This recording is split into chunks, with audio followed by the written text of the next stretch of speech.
It has finished at Ellen Road. Leeds United 1, West Ham United 2. Leeds took the lead in the first half after just 19 minutes. Rafinha scoring from some 20 yards to put the home side ahead following a very uncharacteristic Thomas Souček mistake. Leeds almost so close, so close to doubling their advantage shortly after the goal was scored in the first half. West Ham saved by the woodwork on that occasion.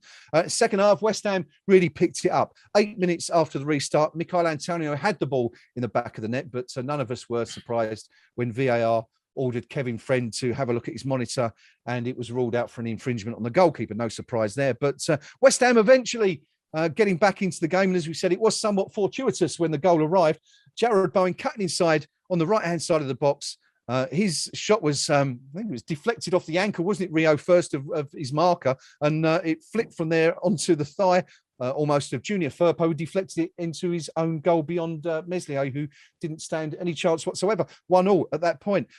We were looking for a winner. West Ham pushed, Leeds were pushing. Either side could have snatched it. In the end, it was West Ham who grabbed all 3 points, and it was Michail Antonio, a player who looked really frustrated throughout the game, hadn't really got involved, really well shackled and chaperoned by the Leeds defence throughout. Got away for one of very few occasions in the game and managed, after a very lax first touch, really, great ball from Declan Rice into the centre. Antonio sort of mismanaged the pass, but still did enough to get beyond his defender and cut it into the bottom right-hand post to gift West Ham all 3 points and get himself another goal. Time to take a breath, Rio. Over to you, your immediate post-match thoughts. Again, if you will. Yeah, I'm probably just going to reiterate what I've said, but sorry, this one's going to make the post-match discussion cut. So no problem, sir. It's the depth of character in this side that really is what makes you proud to be a West Ham fan at the moment. You know, today, as we said, after a very bright opening 10-15 minutes, Leeds' tactics really worked us out. Yep. Michail Antonio was a periphery figure. All he was ever end up doing at one stage was get sent off. He looked forlorn, frustrated. He looked like a walking card. A little bit of play acting by Leeds players kind of soured their performance, because they're entertaining side to watch nowadays. You know, they're not the boring Leeds side of the yore. They're entertaining side to watch, but the little dark arts really kind of make you want to hate them even more at times. But what a rejuvenated figure Michail Antonio was at the end there. He could have got a goal just about 5 minutes before that. He kind of flicked the ball nicely past Leeds defender, little swivel and turn. And as you said, he beat Meslier. I think it was Shackleton who got the last touch and deflected it wide. But that would have been a marvellous goal in its own. But in the last minute of full time of the game, to show that composure, to get in the right position at the right time, and that kind of striker's instinct, which he's developed over the last few weeks or so, looks like a natural and a really tidy finish. And he's probably saved David Sullivan 40 or 50 million quid in the summer. Is that the mark of a we know he's not a natural striker, but is that the mark of a top form striker, that, you can go 85 minutes without getting a sniff, and then all of a sudden you're presented with that one opportunity and it's in the back of the net and it completely changes the game? Most definitely. The amount of times we saw it with Tony Cottee, who was one of the most naturally gifted strikers I've ever seen over West Ham. Yeah. No, but he could go missing at times for a long while, not be involved in the game, but all of a sudden the ball pops up in the right area at the right time, and you could bet your mortgage in putting in the back of the net. Mm-hmm. With Mikel, what you get is a complete workhorse and a powerhouse for 90% of the game. If he doesn't get himself frustrated and worked up, if he doesn't get defenders who niggle at him and cause him to be kind of angry and on the verge of being a walking red card, he offers everything, doesn't he? He offers the work rate, the power. He can physically bury a defence on his own at times. Yeah. But what he never had until this season was that cutting edge in front of goal. Every time he got that chance, you didn't know he was going to end up in the back of the net, the back of the stand, or the back of the M5. But it could end up anywhere. The last few weeks, he's developed that kind of clinical striking edge to his game, which at his age is quite remarkable. You know, he's never been a natural goal scorer. Mm-hmm. What he has been is a powerhouse and a brute.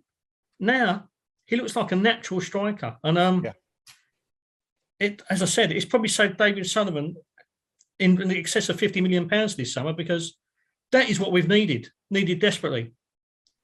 Talking about that, Rio, just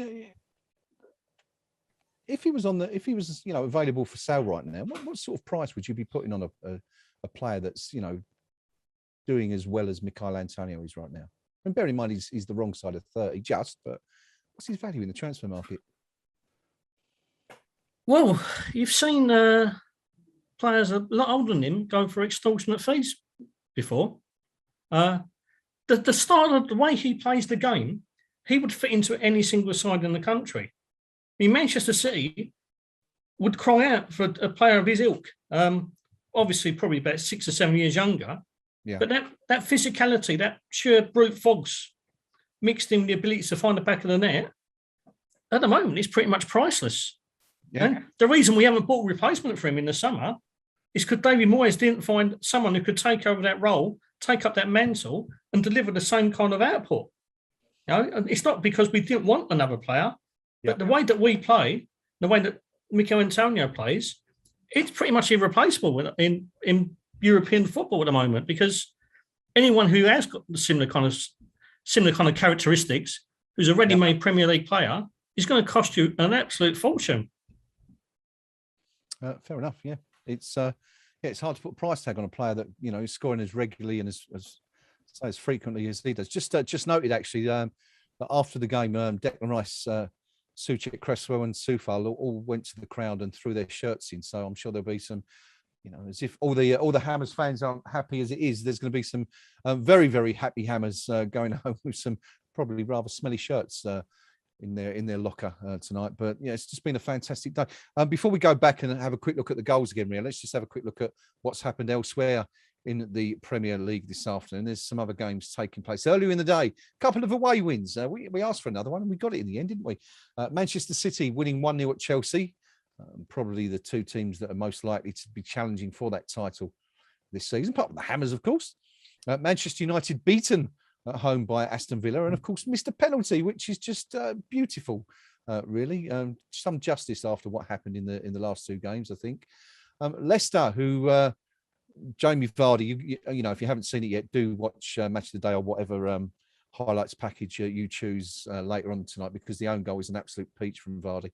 Leicester drawing at home with Burnley, managing to get a point in that one in the end. I'm sure they won't be too happy with that. Everton condemning Norwich to a 6th successive Premier League defeat. What's that? Is that something like 18 in a row, isn't it, Rio, following on from their last spell?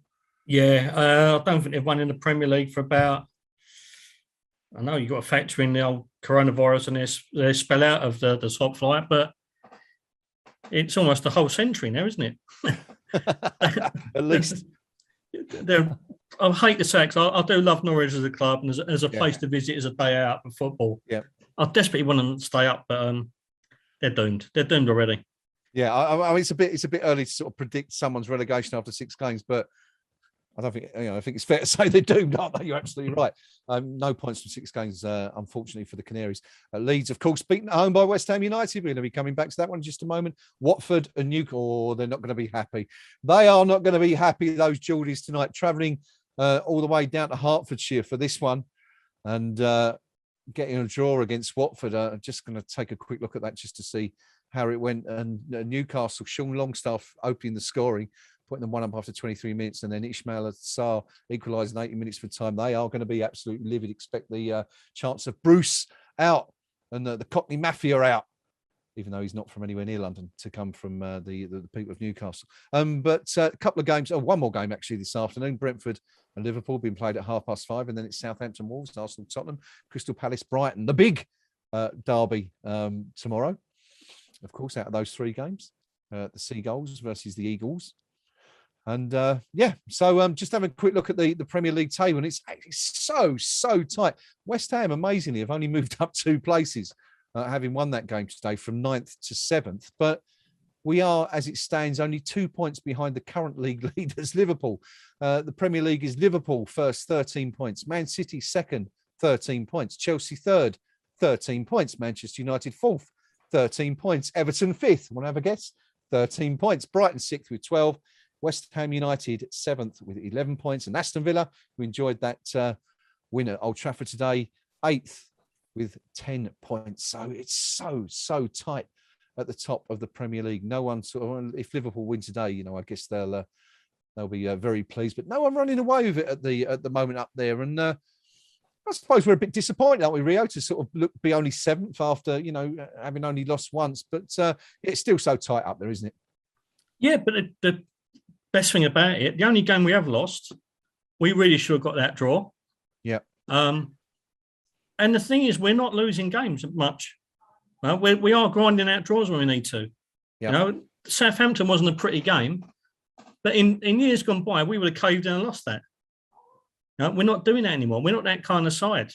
We're a side that keeps on fighting to the end. He's picking up results consistently. And even in the cups, against all odds, we go to Old Trafford and win. Against all odds, we go to a very tough Zagreb team. Yep. A team that I think hadn't lost at home in the Europa League for something like 16 games or something. Yeah, it was a long very time, comfortable win. This is a completely different West Ham side to the one that we've been brought up and watched year in, year out for most of our lives. And I keep saying it, we all keep saying it, it's unnatural, but bloody enjoyable. Yeah, it certainly is. Of course, in all competitions, that's 5 wins, 2 draws and a defeat so far. And, that certainly can't be sniffed at. And only 1 defeat in all competitions since, May the 7th or 8th when we lost 1-0 at home to Everton. So something like 142 days, only 1 defeat. And as Rio rightly says, it was somewhat unfortunate, of course, and that relied on Mark Noble missing that penalty, didn't it? But let's come back to today's game. We looked closely at half-time at all the big incidents in the first half. I think it's going to take us a bit longer to get through the second half ones, Rio, because there were quite a few of them, weren't there? And let's start with that disallowed goal 8 minutes after the restart. Michail Antonio went up for the header with Meslier. The ball fell to Souček, I think, who put the ball in the net. And after, was it a bit unnecessary, that VAR check? I mean, it wasn't really in any doubt, was it, that the goal would be disallowed, or do you have a slightly different view on that? No, it is completely unnecessary. Yeah. The amount of times you see keepers go for crosses nowadays and barely get even breathed on, and the referee will call it, pull it up, disallow anything, free kick against the keeper. You're just not allowed to do that anymore. For a player of Antonio's stature to go up, clearly put his whole arm into the face of the keeper. Yeah. In modern day football, that just will not stand. Yeah. How Kevin Friend let it ride in the first place was completely inexplicable. Yeah.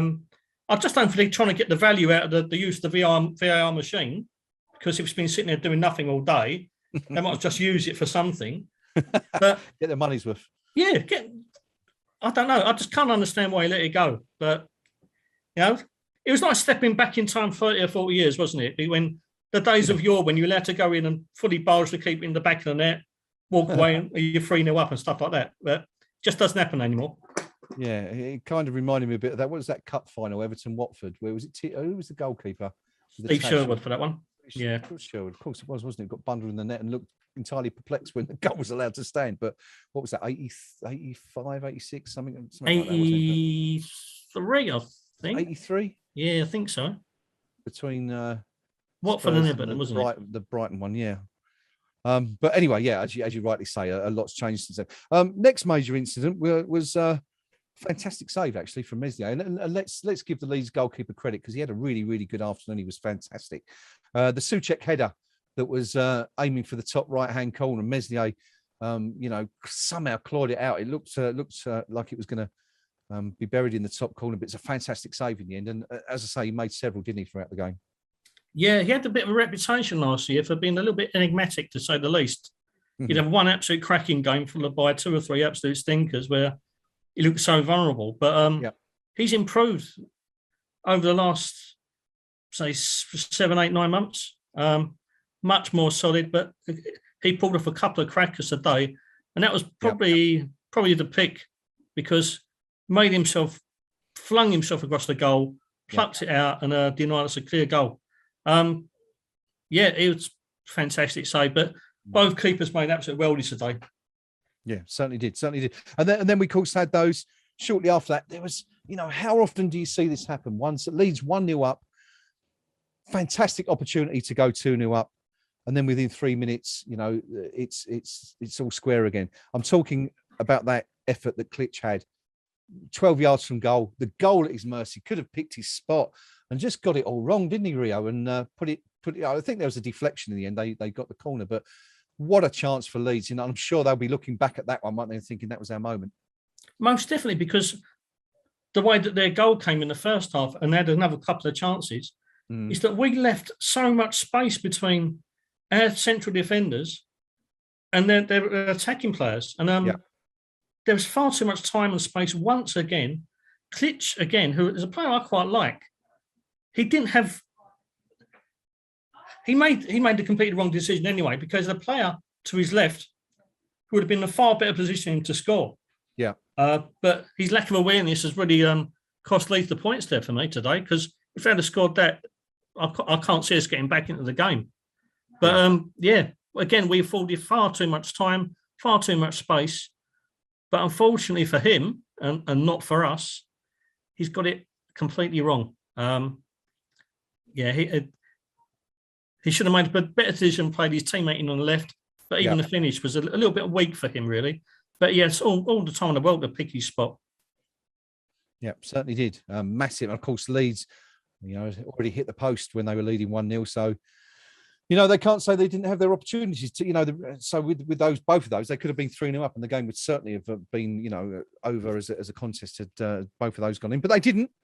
It stayed 1-0. And then 3 minutes after Klitsch missed that opportunity, Jared Bowen, you can't even really say it was a Bowen goal, can you? I mean, in terms of good fortune, I guess when you look back, on a season at the end of the year and look at all the moments you've had where Lady Luck's kind of smiled on you. As I said, you do make your own luck. If we hadn't have got ourselves into such a good attacking position, it would never have happened. But the fact is, Bowen's shot, it's going wide.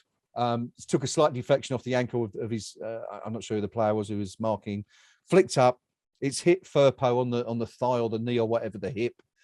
Meslier's got no chance. I mean, we needed that, didn't we, at that point?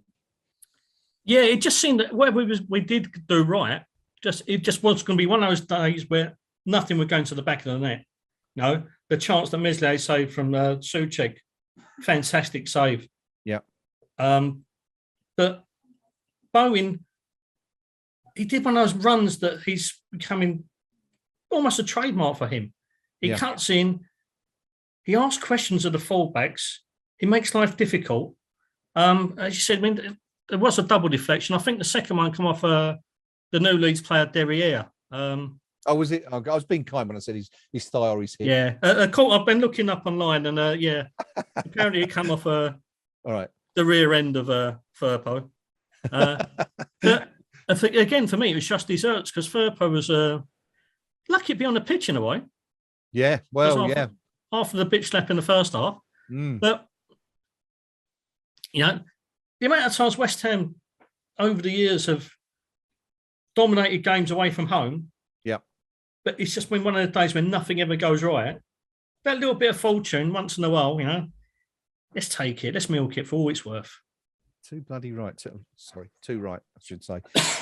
Thereafter, last 25 minutes, and either of the teams could have won it, couldn't they? It was both sides as their chances, but in the end, it was a goal from Michail Antonio that won the game, and we're going to talk about that in just a minute. Because before we do that, it looks like, if all is well, we're about to be joined by our man live at Ellen Road, the Pink Palermo, who is travelling land and sea, and there he is. He's already in the car. He's managed to get out of the stadium. He's in the car, and they're on their way home. And it looks like he's actually he's driving. So I hope he's paying due care and attention to the road. Mr. Palermo, can you hear us? I'm not sure he can hear us. Give us a thumbs up, Pinky, if you can hear us. He's connecting to the audio, so he's just getting online. But all right, let's quickly talk about that goal where we're just waiting for Pinky to come on. Rio, 90th minute. You know, we said the game deserves a winner from one of the teams, and fortunately, in the end, it was us, and it was that man, Michail Antonio, once again with the winner. Yeah, fantastic finish. I felt that even with 5 minutes to go, there was another goal in this game. And I always felt that we was one who was going to notch it up because, as I said, Leeds looked tired. They were trying to take the sting out of the game, knocking the ball around the back. It was down to us to try and exploit and capitalise. The first touch by Mikel wasn't the best, but it went past Shackleton. And what a composed and deadly finish. Reminiscent of the likes of Jermaine Defoe and Tony Cotton away. He just tucked it away really neatly. An absolute joy to watch. And another strength of Mikel's bow, which has become more and more evident this season. It's an absolute joy to watch. And when you've got the faith in a player like that to tuck the ball away, as well as offer a physical presence up front, you know, you just can't beat it. And you can't put a price on it, as we discussed. There's nothing quite like winning the game in the last minute of normal time, is it? Of course, we were on the other end of it last week when Manchester United scored through Jesse Lingard in the 89th, 90th minute, whatever. But certainly nice to win one. Talking of a joy to watch, there's our man on his way back from Leeds. Mr. Palermo, can you hear us? Yeah, I can, yeah. And you're dead right. A last-minute winner, yeah. Right in front of the opposition's mob, yeah. Slotted away, cool as you like, Michail Antonio. But what a pass into him from Declan Rice. Absolutely had a couple of players he could have played the ball to. He picked the right man. Yeah, Antonio did what was needed. And it has to be said, that really knocked the stuffing out of Leeds United. It was marvellous, absolutely marvellous to watch. And I think it's fair to say there's a few celebrations going on. So that little corner between our support and their support that were a bit lively. The stewards were quite busy for a couple of minutes, but no, I mean, overall the game itself, you got to say, Leeds controlled the first half. If we're being honest, I think they did a number on us in the first half. Classic Bielsa, who'd done his tactical homework and all the rest of it. But in the second half, I thought we bossed it in the main, and I think we came out of it thoroughly deserving our win. I think the stats gave them, I think, slightly more possession, but as ever, it's what you do with it that counts. And I think we did more with what we had than they did. So, really good win. That, you know, really good win. If we hadn't have snatched that winning goal at the end, Pinky, would you have left the ground happy with the point after what you saw? Yeah. I think in fairness, you know, the opening 30 minutes, we weren't at it at all today. We looked very much like we were still on the bus. You know, we looked at passes were going astray. There was lots of pointing at each other from our players, which is never a good sign. Yeah. You know, sort of like, you know, you could have come for it, mate, or, you know, send it long, or blah, blah, blah. Yeah. There was one, sorry, Pinky, there was one moment, I'm sure you spotted it, where Lucas Fabianski was absolutely furious at his defence. I think it was a pass back from Aaron Cresswell. But you're absolutely right. There was a lot of dissent in the ranks, as it were, wasn't there? And we just looked at sixes and sevens. I think, you know, we called it exactly the same in the first half. We felt that we'd rarely been at the races. And, of course, they hit the post, didn't they, as well? And, you know, conceivably, we could have been 3-0 down. I mean, we spoke about that point just before Jarrod Bowen's equaliser, which I'll ask you about in a moment. But that opportunity where Klitsch had the goal at his mercy, 12 yards, you know, out, and conceivably, as I said a few moments ago, we could have been 3-0 down at that point. Yeah, and you know that was could have banged it in with Matoja moment, and you know he'll be having nightmares about that. But you know the key thing, we weren't 3-0 down. We hung on in there.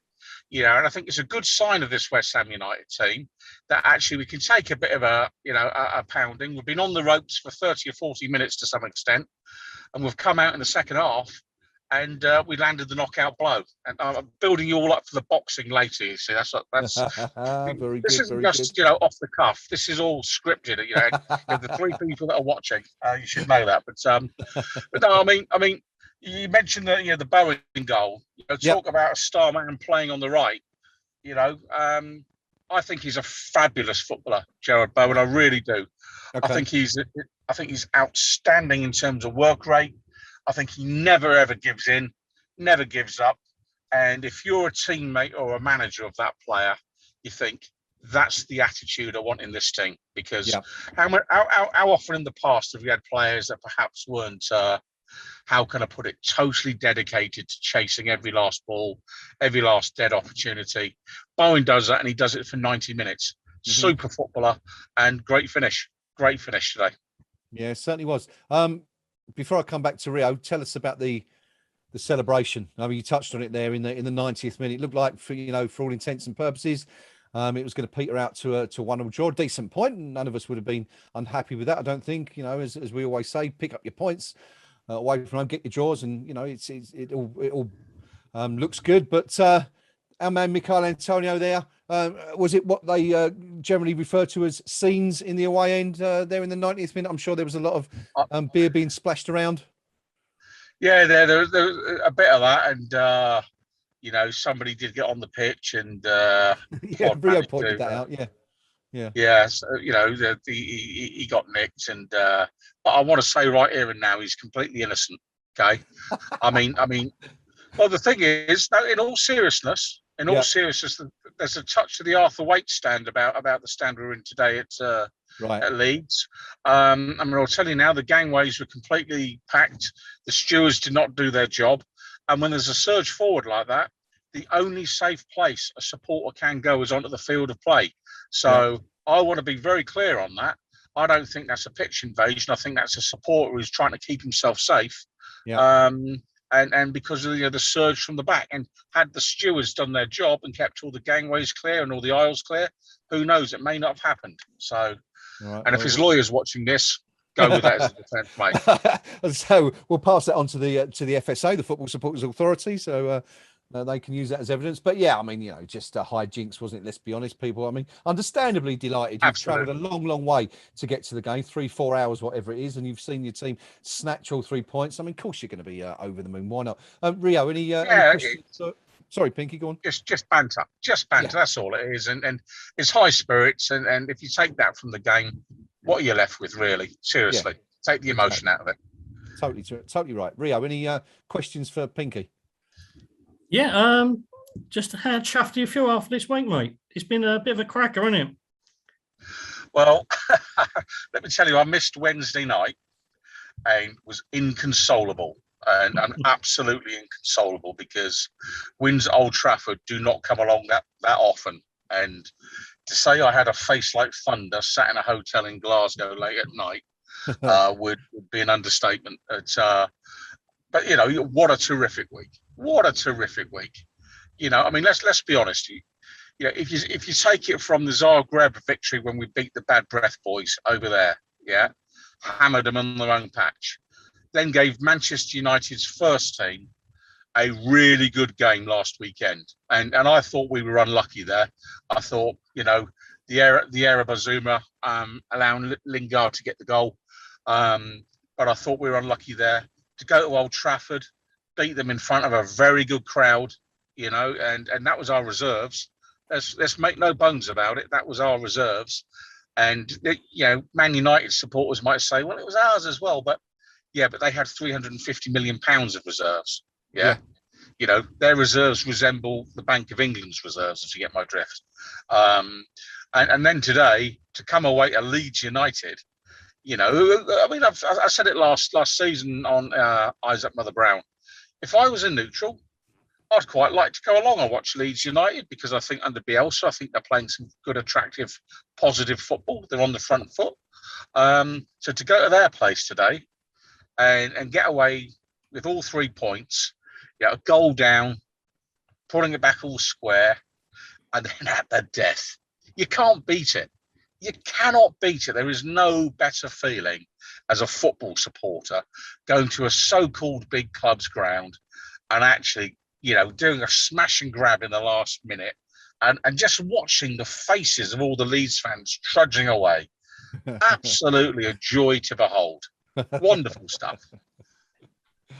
Yeah, it certainly was. What a week. What a fantastic way. And to think, look, 7 days ago, or 6 days ago, we were all kind of forlorn, weren't we, having experienced that first defeat, as I said earlier, since May the 7th or 8th or whatever it was, against Everton at home. And You know, it's we're right back in there. 2 wins in a week. That's 5 wins, 2 draws, and a defeat so far this season. Only 2 points off the top of the Premier League. You know, Rio, it couldn't really be much better, could it? As I keep saying, what a time to be a West Ham fan. Yeah. We've got a team that works their socks off. He's never beaten. But that's coupled with the fact that we're playing incredibly good football at times. Mm-hmm. And this is the real joy of this David Moyes side and this David Moyes era. He's compared a lot of his critics by delivering a side that not only works hard, not only offers all the energy and work rate that his sides are synonymous with, but we're also offering a wealth of attacking options, a wealth of attacking talent, a wealth of attacking football. And, you know, a lot of West Ham fans were very much anti-David Moyes. And to be honest, I was very much against his reappointment. He's proved everyone wrong, and he's delivering exactly what West Ham fans want: commitment, passion, pride, and no little ability. Yeah, no doubt, no doubt.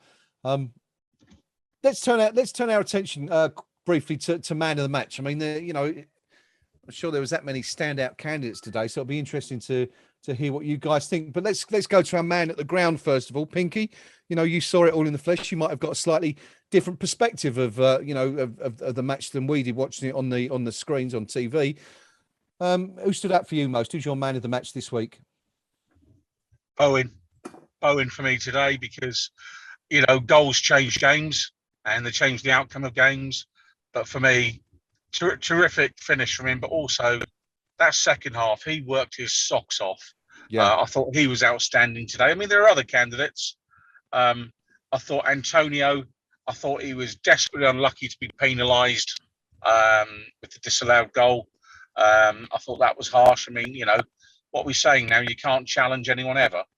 I think actually, if you see that on the replay, you might have seen it anyway. This might just be your view, but in case you wasn't aware, I think as Antonio goes up for the header, his hand goes up and he almost like backslaps the keeper in the face.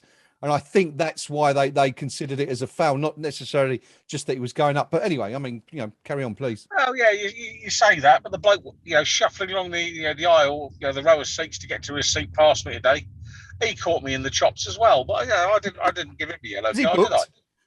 You know, the fact that he was twice my size may have had something to do with that. But you know, but no, I thought Antonio.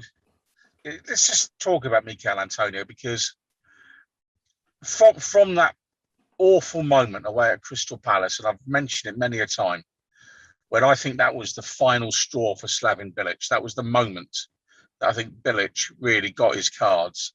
When he made an awful decision that day. I don't know what David Moyes has done to him, but he has turned him from a player who doesn't make necessarily the best decisions to a player who I think has been outstanding now for, you know, a year or so, absolutely at the top of his game. So he's another one, in my view, that could have got it. I'm going to have to go now, lads, because I'm starting to move. So no worries. Well, thank you for joining us anyway. Always good to get your views on the game as you're our man there, and we'll catch up in the week anyway. Have a safe journey home, buddy, and we'll speak again soon. The Pink Palermo. Cheers, boys. Pinky there joining us live from, well, I don't know, somewhere up the A1, I would imagine, on his way back from Leeds United. Part of that crowd that witnessed West Ham's glorious 90th minute win at Ellen Road this afternoon. Rio, man of the match. I've got to pretty much agree with Pinky. I think it was Jarrod Bowen. Despite the fact this was a tremendous win today, there was a lot of performances at stages of that game which were really below par. Yeah. There was criticism for both Ogbonna and Zuma in the first half for standing off their men, not looking completely sharp as they have been and diligent. The midfielders, the Souček was getting pelters on the forum. Yeah. And he did look fatigued and not at the races and in desperate need of an extended rest, not just 1 or 2 games here and there. Declan Rice didn't cover himself in glory for quite a large proportion of that game. Yep. Both Fornells and Ben Rama. I thought Ben Rama, after Bowen, was probably our pick. He kept on trying, kept on working, He offered the defensive side to his game, which is much criticised for, but he delivered that today. You know, he had to back up his midfielders because otherwise we've been completely exposed. But Jared Bowen, I can't fault any stage in that game. As Pinky said, he's a wonderful player to watch. His desire, his work rate, his passion, he's got everything. And that's what you want as a West Ham fan. You want to see technical excellence and technical ability, but you also want to see players work their socks off and give everything for that badge. Yeah. And Jared Bowen does that week in, week out, doesn't get the plaudits he deserves at times. He often seems like a manager's scapegoat. The easy substitution is Bowen off, X on. But he keeps on bouncing back and he keeps on delivering. Okay. Jared Bowen so far. I mean, I kind of agree with you, really. I mean, up until the goal, I think we were as frustrated with Michail Antonio's performance as he was himself. He was, I mean, and that's no discredit to Michail. I think Leeds were just so well drilled defensively. They'd clearly, been told to mark him out of the game and were aware that he was our biggest threat. And they really did a good job on him today. And of course, the thing is, you've got to do it for 90 minutes or 90 plus 8 minutes as it was today. And, that little bit of lapse of concentration cost them. But I think you guys are right. I mean, Jared Bowen was once again superb, as I thought he was, on Wednesday night. Thought it was brilliant, harrying and chasing the Man U defenders. But I think just to give us a little bit of variation, I'm going to give it to our goalkeeper today because didn't have an awful lot to do. But there were a couple of moments when Leeds were threatening us. We were under the cosh and we could have perhaps folded. He made a couple of really, really good saves. And I think for that reason, I'm going to give it to him because, as we said, there wasn't anyone who really, really stood out. And then, to be fair, Fabianski, he's had a rough couple of weeks in a way. Lots of people have been saying that he's done for and, he's seen his best days and he's on his way out. So I think for that reason, for the fact that, those saves really did help keep us in the game at a very tricky point, I'm going to give it to Lucas. But it's difficult to argue against awarding it to Jared, that's for sure.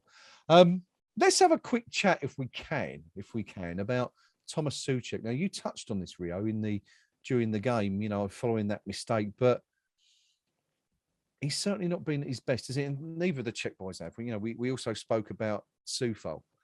Neither of them have really been. But do you put this down to anything other than the fact that they're simply just knackered, having played so much football and just not had a break for, since they came to England, really, or at least for the last year or so?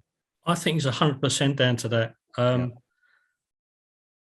We've read about and seen what effect they've had with regards to team spirit, work rate, just their ethics around football completely, because they deliver 100% week in, week out.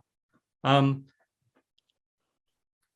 the thing is, because they're doing it for club and country, there is no respite for them at all. When we touched upon, I think Ryan Fredericks, who's been, when called upon this season so far, has been pretty exemplary. Totally compared to a lot of critics, have been a real asset. And I have no doubt that he probably would have started today because Vladimir Soufal, who's not had a break for, I think it's got to be nearly 2 years now, isn't it? Yeah. It feels that way anyway. Yeah. That, he's looking increasingly fatigued and tired. And like I said, Souček, they're fit boys. They want to work hard. They want to do everything for their team. Off the pitch, apparently, when it comes to training, they lead by example. They're the ones who are setting the standards for everyone else to match. Yeah. But it's taking its toll. Professional football at the top level is a hard slog. And we always say that players are afforded their better fitness coaches, their better diets, better pitches to play up on. They're more pampered nowadays than they were back in the 70s and 80s. Mm-hmm. But they're playing at a higher intensity, under a lot more scrutiny. They're athletes more than footballers at times. Yep. And playing 2 games a week in, week out, without a break, representing not only club, but their country, who hasn't got the biggest talent pool in the world. So they are required to play week in, week out, and every single qualifying game, and every single international. Yep. It's going to take its toll. And both of them boys look like they need a month off. On that, do you see a point where, I mean, you spoke about Fredericks is injured, but you've still got Ben Johnson there who did a fantastic job. Let's be honest, on Wednesday, and Tony Carr actually, who we worked under at the club, who I spoke to yesterday in an interview for KUMB, which you can also find on our YouTube channel, by the way. Quick plug for that one. Said he was really proud of the fact that Ben, is still managing to stick with the first team squad. He's been at the club since he was like 9 years old, and 27, 28 first team appearances, whatever it is. So there is that option. And Thomas Souček, we've got options. We've got Krul, we've got Vlasic, players like that can come in. Lanzini can play that slightly more deeper midfield role than perhaps he's used to before. He's had experience there. Do you ever see any point in time that, when Moyes would give them a couple of weeks out, or do you think it's the fact that they're so important to the team that we just can't afford to rest them at any point? I think, given the right draws in both Europe and the League Cup and domestic competitions, we're going to have to rotate the squad. It's an absolute necessity. You can't play the same players week in, week out. It's just not the done thing anymore. And those two guys who offer everything every single game, they're the most in need for me.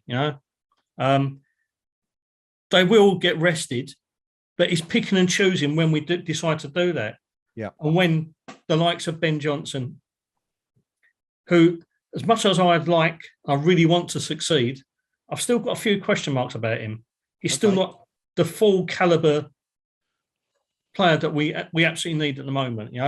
Can he be? Or he's still only 21. I mean, people forget that he's still very, very young. Or do you think he's just never really going to be that kind of caliber? I've got my doubts that he'll be a full-time West Ham first team player. At the moment, he's a great asset to the squad, someone you can call upon and expect to do a reasonable job. But he just doesn't seem to me to have that little X factor that will take him on to the next level, to force himself in front of both Fredericks or Soufal himself. Okay. So I think possibly give it a year or two, we might see Ben Johnson, sadly for him, and sadly for us in a way, slip down the leagues like many of our academy graduates have done. But he'll forge a great career at a lower level. But I just don't think it's the caliber for the top flight that we need at the moment. All right. Okay. Fair enough. We're going to wrap up fairly soon. A fantastic day. Been a fantastic week. All in all, a couple of things that I want to do before we go. We're going to take a look ahead to West Ham United's next game, which is back in the Europa League on Thursday, very, very soon. But before we do that, we're going to take a quick dip into the two teams' forums and see what the fans are saying.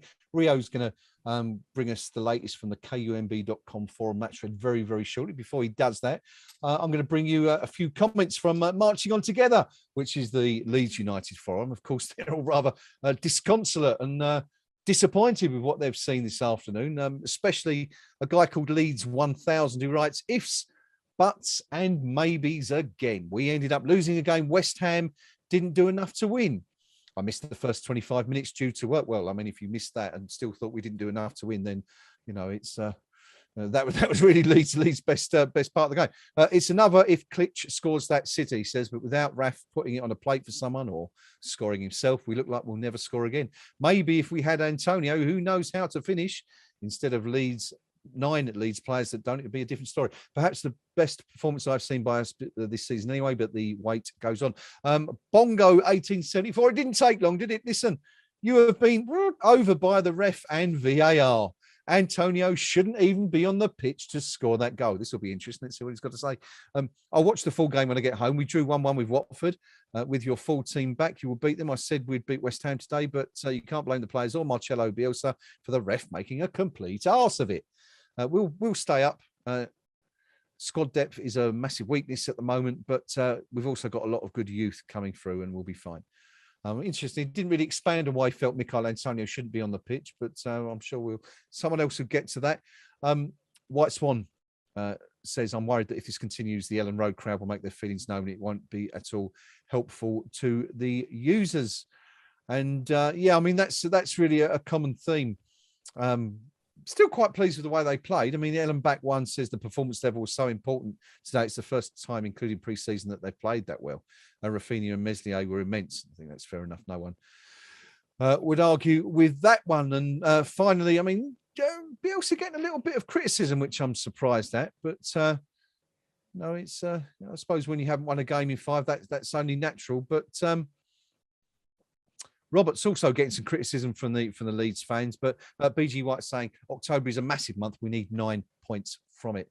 They got any right to be concerned, Rio? No wins in 5. Are they that bad? I mean, they seem pretty decent today, but I guess if you can play, as well as Leeds did in that first half and still end up, on the losing side, you've got to be slightly concerned, right? Yeah, I mean, we all know what Bielsa brings to the table. He's done an incredibly great job at Leeds so far, but you have got to worry about the fact that they're not picking up results. The way that they approach the game, the way that his teams play with that intensity, it's very demanding of the players. And because the longer they go on, the more energy they expend, and the more frustrated they get because not picking up those results. Frustration is going to kick in. I hope beyond all hopes that Leeds board doesn't do the knee-jerk reaction thing and get rid of Bielsa, because I think he's a real asset to the Premier League. Yeah. But you just got to worry because modern day football, it doesn't afford for many runs of 5 or 6 games without wins.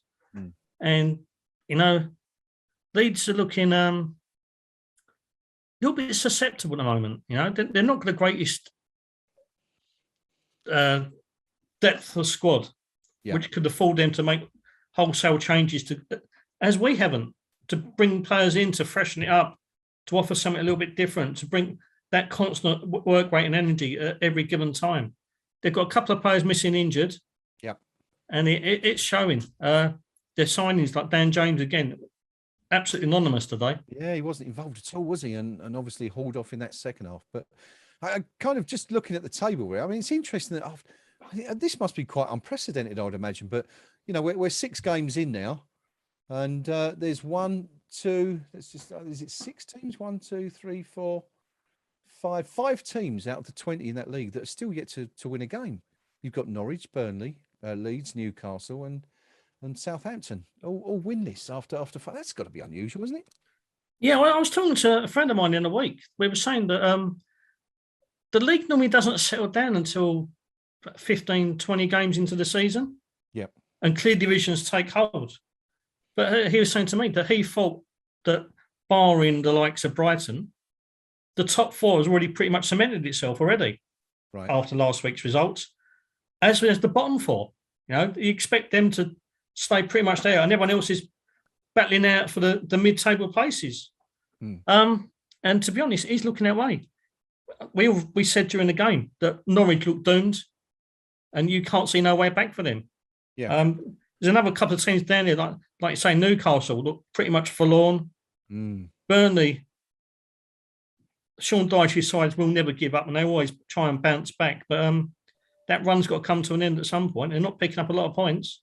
No, I mean, out of those, who do you see jumping first? I mean, I'm guessing. Dyche has just signed a new contract, hasn't he? I think at Burnley, so you wouldn't expect them to see, that their ball pull the plug. But Norwich, Newcastle, I guess they're the Bruce and I forget what's his name, the Norwich manager. I forget his name now. Farker, isn't it? I just think of Stephen Hendry. Yeah, but but I guess who do you think's most likely to press the panic button first out of all those sides down there without a win? And the most natural assumption is going to be Steve Bruce to go first, isn't it? Yeah, I think so. I think so. Yeah, it's Norwich. Daniel Farker has done a marvellous job getting them up both times. Yeah, they've never set up to kind of make that big jump to cement themselves into the Premier League. It seems that they're happy to yo-yo, pick up the parachute payments and build slowly. So if he's on it for the long term, Bruce is a dead man walking. Yeah. He's hated by the fans. Yep. I don't think the players are too enamored with him at times as well. So you just think he's the most natural one to be he acts. As you say, Sean Dyche has just signed long-term contracts.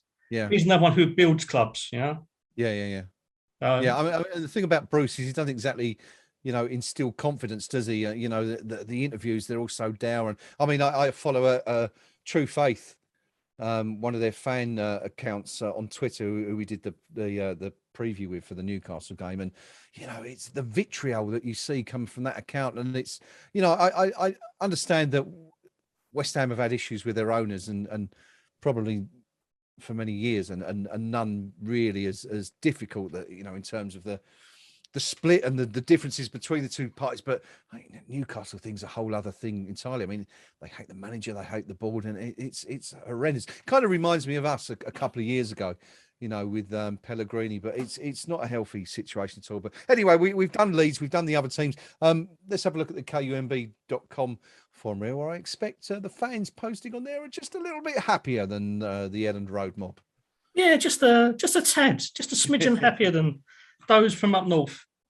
Cross Hammers has put... Well, most of them anyway, not all of us. Oh, yeah. Sorry. Diogenes has wrote, absolute cracking game. Hats off to Leeds who contributed to the entertainment. And although I thought we deserved the win, in some ways they didn't deserve to lose. Bowman and Benrahma were joint man of the match for me today, plus their keeper. Southminster Hammers put a brilliant comeback win by the mighty Hammers, and deservedly so in my opinion. We gradually played our way back into the game. Moyes rightly not panicking with the substitutions, and he deserves all the credit he gets for how he's transformed his club. My man of the match was Bowen, thought he was brilliant, and has been for most of the games we've played so far. 61 Dixie, that result is what top teams get. Not at the best, but keep on, go away from home and picking up the points. It's the difference between the top six and mid-table mediocrity. Turtle Sit Charity Racer, which is a great username, if slightly enigmatic.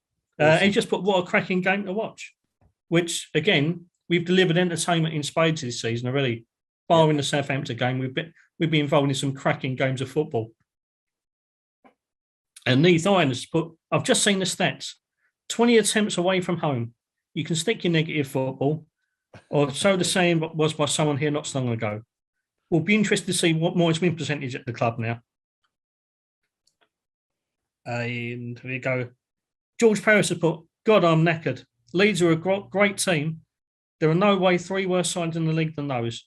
A fantastic never-say die attitude from us, though, with half the side having an off day. So, yeah, it's just compounding the way we were thinking. And Sir Trevor's put, with regard to the Antonio challenge on Meslier for the yellow, I thought it was obvious that a ref wasn't even going to give that, in spite of seeing it on a small screen, until the Leeds fans saw it on the big screen and started jeering. So maybe a bit of fan power has persuaded Kevin Friend to look at the screen. But even though I thought Stockley Park might have been in his era as well. Yeah, definitely. But unanimously happy on the West Ham side. Appreciative that the fact that our players today weren't at the races at completely the game. And I think if anyone reads back from the forum, Fred, and looks at the first half, the criticism like piling in for likes of Simon Soucek and even Kurt Zouma, the way we bounced back from that into much more resilient, forceful, and eventually decisive second half is a tantamount to the spirit of this side. Perfectly summed up. Beautiful, beautiful. We did go over the stats, did we, Rio? I should just quickly reel those off. You've mentioned the shots there. Possession-wise, Leeds was slightly better than ours, 54% of possession to West Ham stat of 46% shots, 15 for Leeds, as Rio said, 20 for West Ham. That's not bad, is it? 35 shots in a game. 5 on target for Leeds, 7 for West Ham. That's not bad. 1 in 3 ratio of shots on target.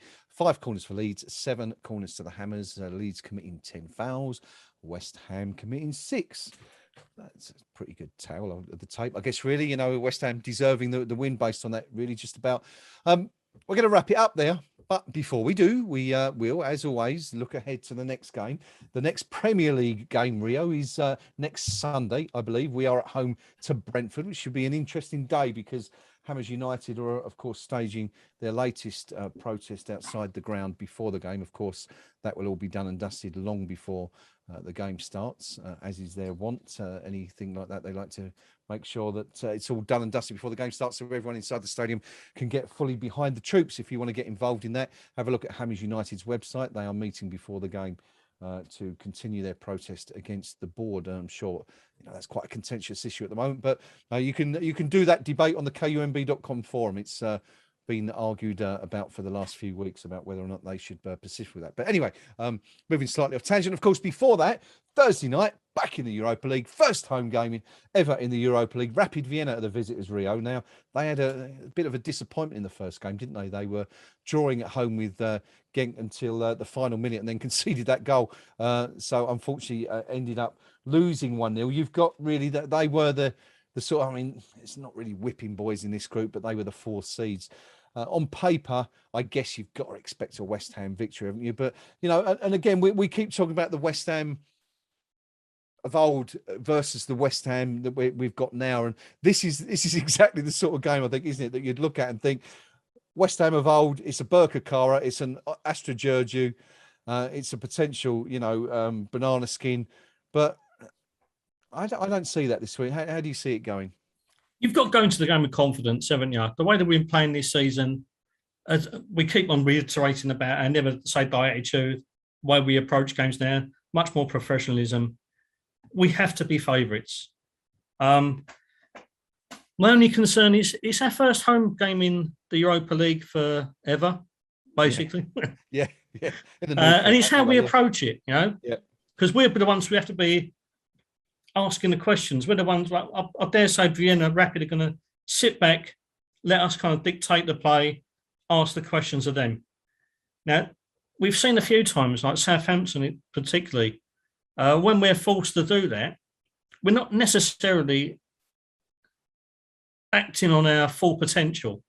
So it's asking different questions of the team, which we have to provide the answers for. Now, we've got the personnel to do it.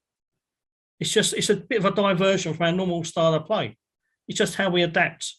I dare say that we'll come away with a victory. I'm not expecting a landslide. I think Rapid are probably pretty diligent, very hard to break down, make life incredibly hard for us. But I'd be happy walking away with a 1-0 win.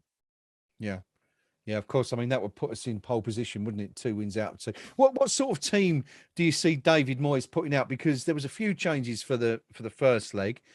Not as many as we thought. I think many of us felt that Areola would come in for that game. He stuck with Fabianski.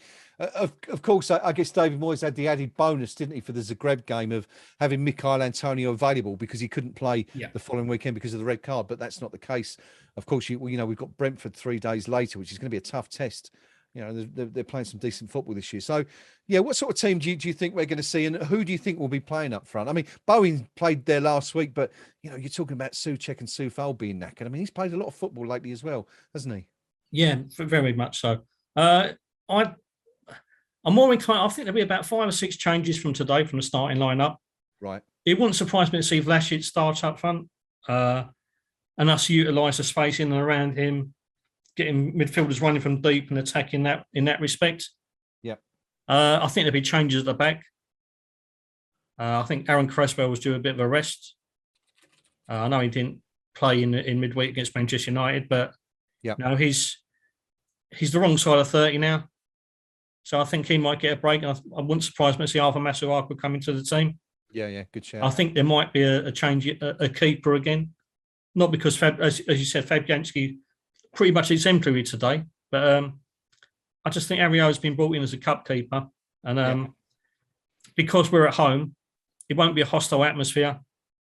I think he might be afforded a chance to have Areola in, get him used to playing in the London Stadium in front of a whole host of West Ham fans who are up for it. So I think it'll be 5 or 6 changes. I'd expect to see a couple of midfielders rested as well. As we said, Souček has looked incredibly fatigued. He might get a break. Might see Mark Noble come in. We've now got the options where we can afford to rest players a little. Yeah. And I say Rapid are the lowest seeded team in our group. I think they're going to sit back and defend. And I just think we can afford to kind of chop and change it a little bit. And if it isn't working, have some of our first team players on the bench who come on, try and alter dynamics if needed. Okay. I mean, it's interesting to know. I'm just checking the schedule. Rapid don't play until tomorrow, so they're at home against Sturm Graz, which, you know, I'm not sure it makes much difference. Is it really having 5 days rest as opposed to 4? But of course, they've still got the flight. I know it's only 2 hours or whatever, just under 2 hours from Vienna into London. But I guess all those things add up, don't they? And just actually looking at the league table, they've had a really, really bad start to the season. Just looking at the Austrian Bundesliga is only a 12 team division, and they're actually 10th out of the 12 at the moment. They've only won 2 out of their opening 8 games.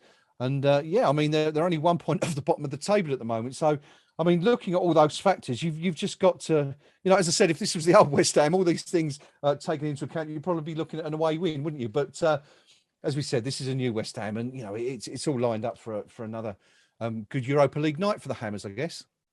Yeah, very much. I mean, they're striking down towards the bottom. But if you look at the goal difference, it's 0. So they're counteracting their defeats, which we've got 4 of. Yeah.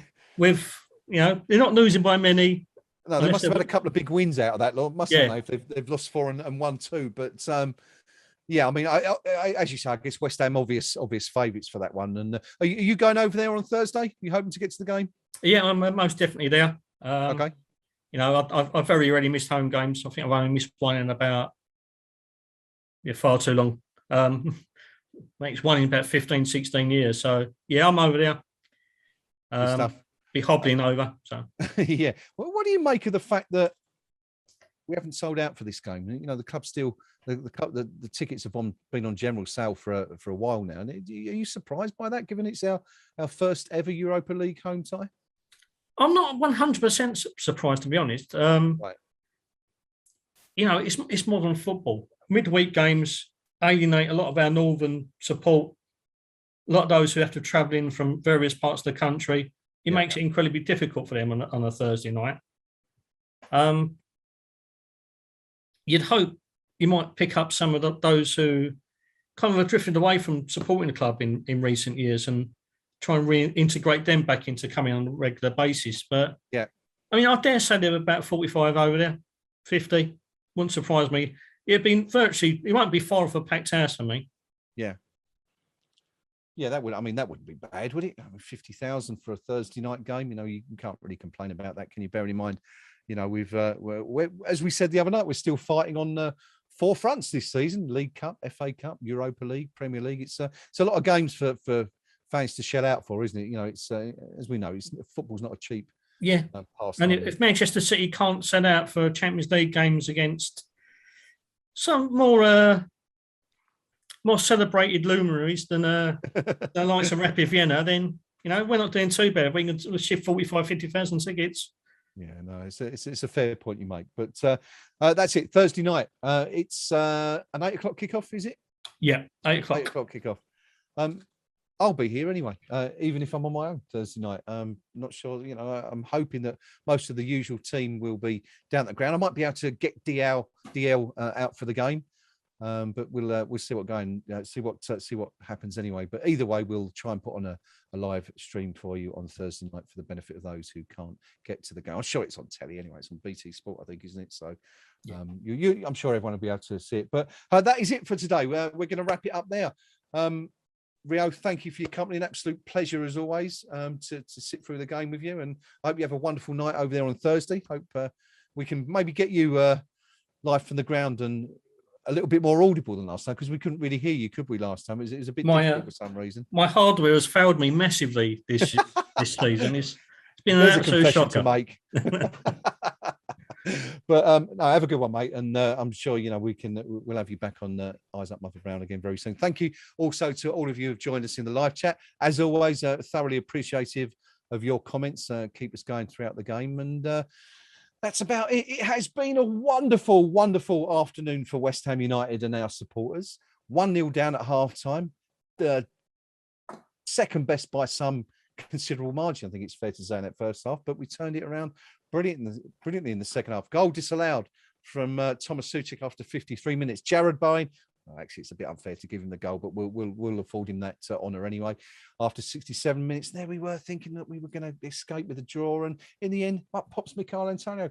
Had a below par game for his high standards of late, really, but he was the man that did it in the end. 90th minute, Michail Antonio, great pass from Declan Rice, getting up to score the winner and send those away fans into raptures. And as Rio said earlier, what a week it's been if you're an away season ticket holder or a follower of West Ham on the road. Wins at Old Trafford, and Ellen Road doesn't come much better than that. Let's be honest.